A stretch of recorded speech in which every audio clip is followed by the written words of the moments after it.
Hi යාළුවනේ. ඔන්න අද මම ඔයාලට මේ ලියන පරව මාළු හදන විදිය කියලා දෙන්නේ. මේ වීඩියෝ එක දිග වෙන හින්දා මම මේ ගොඩක් කෙටියෙන් දාලා තියෙන්නේ. මිරිස් බෙදපු 3-5 කහ කුඩු ගම්මිරිස් මම පොඩ්ඩක් රත් කරගත්තා. මේ තියෙන පිරිසුදු කරලා කපාගත්තු ලියන පරව මාළු. මේ මම දාන්නේ රතු ලුණු, අමු මිරිස්, තක්කාලි. ඒ වගේම ගොරක දානවා. ලුණු මේ සියලු දේවල් මම මේකට එකතු කරගන්නවා.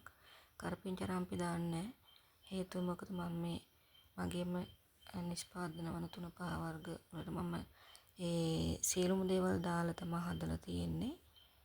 ඉතින් මම මේ අර යන්තම් බැදගත්තු මිරිස් කුඩු 3-5 කුඩු කහ කුඩු ගම්මිරිස් කුඩු වලට තෙල් මේ අමු තෙල් මේ සැදි භාගයක් විතර වගේ එකතු කරගෙන මම ඒක වතුර දාලා දිය කරගත්තා.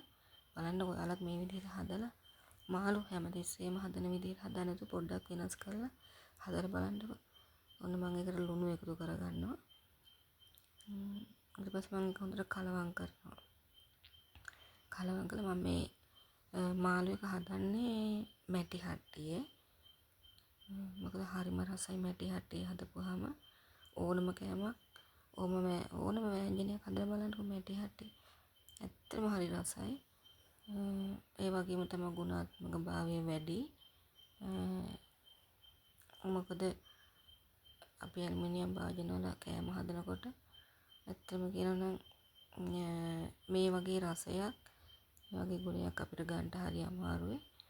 ඉතින් මම දැන් මේ මාළු ටික මේ මැටි හට්ටිය අතුර ගන්නවා.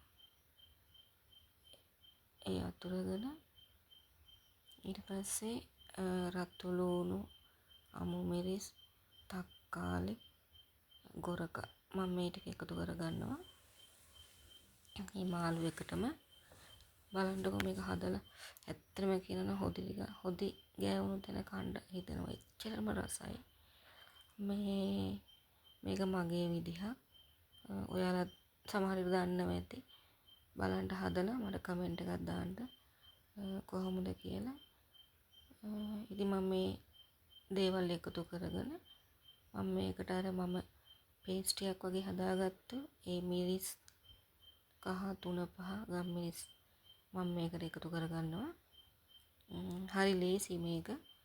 ඔයාලා හදලා බලන්නකො අපි වෙනදා නිකන් මේ හදන විදිය පොඩ්ඩක් වෙනස් කරලා අලුත් ක්‍රම අපි අත්හදා බලමු. ඇත්තටම හරි රසයි. මම මේ සියලුම දේවල් මේකට එකතු කරගෙන මම මේක විනාඩි 20ක් වගේ කාලයක් මේක උයා ගන්නවා. ඊට පස්සේ තමයි මම මගේ අලුත්ම නිෂ්පාදනයක් වන බ්ලැක් පවුඩර් එක එකතු කරන්නේ.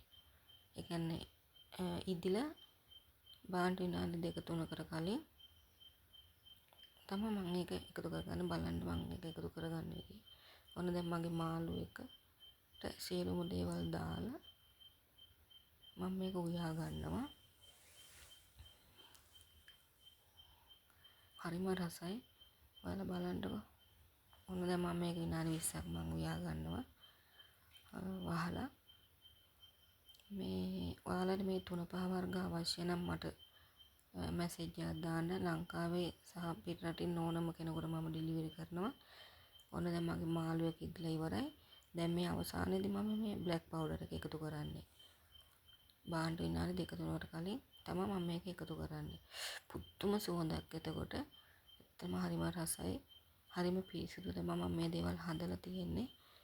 ඉතින් මාළු ඕනම දෙයක් මස් මාළු පොළොස් සැඹුල් ඒ හැම දෙයක්ම රසවත් කරගන්න තමයි මම මේක හදලා තියෙන්නේ. හදලා බලන්නකො.